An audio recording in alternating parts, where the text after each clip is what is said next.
ప్రియా అనే అమ్మాయి చెప్పిన నిజమైన దెయ్యాల కథ ఇది. తన అక్క మరియు నలుగురు ఫ్రెండ్స్‌తో కలిసి ఊటీలో ఒక హోటల్లో స్టే చేశారు. 3 రోజులు అక్కడే ఉన్నప్పుడు జరిగింది. వారికి రూమ్ నంబర్స్ 203 మరియు 204 ఇచ్చారు. అయితే 203వ నంబర్ గదిలోనే ఒక అమ్మాయి ఆత్మహత్య చేసుకుంది. ఈ గదిని చాలా సంవత్సరాలుగా మూసి ఉంచారు. ఎందుకంటే చాలామంది గెస్ట్స్ అక్కడ దెయ్యాలు ఉన్నాయని ఫిర్యాదు చేశారు.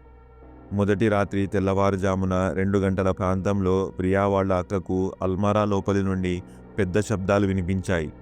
ఆమె నిద్రలేచి చూస్తే నిజంగానే ఎవరో బలవంతంగా తలుపులు కొడుతున్నట్లు, బయటికి రావాలని ప్రయత్నిస్తున్నట్లు కనిపించింది.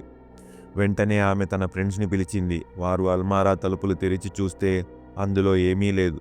1 గంట నిద్రపోయిన తర్వాత అకస్మాత్తుగా ఆమె దృష్టి కిటికీపై పడింది. ఒక నీడ వారిని తదేకంగా చూస్తూ ఉంది. తర్వాత రోజు ఆమె ఈ సంఘటన గురించి ఎవరికీ చెప్పలేదు. మళ్ళీ రాత్రి 2 గంటల ప్రాంతంలో లాడ్జిలో కరెంటు పోయింది. వారందరూ ఒకే గదిలో ఉన్నారు. అకస్మాత్తుగా లాబీలో ఎవరో నడుస్తున్న అడుగుల శబ్దాలు, కాలిపట్టీల శబ్దాలు వినిపించాయి. ఇవన్నీ చూసి వారు చాలా భయపడిపోయారు. ఆ రాత్రి మొత్తం వణుకుతూ అక్కడే కూర్చుండిపోయారు. మరుసటి రోజు అక్కడి నుండి బయలుదేరారు.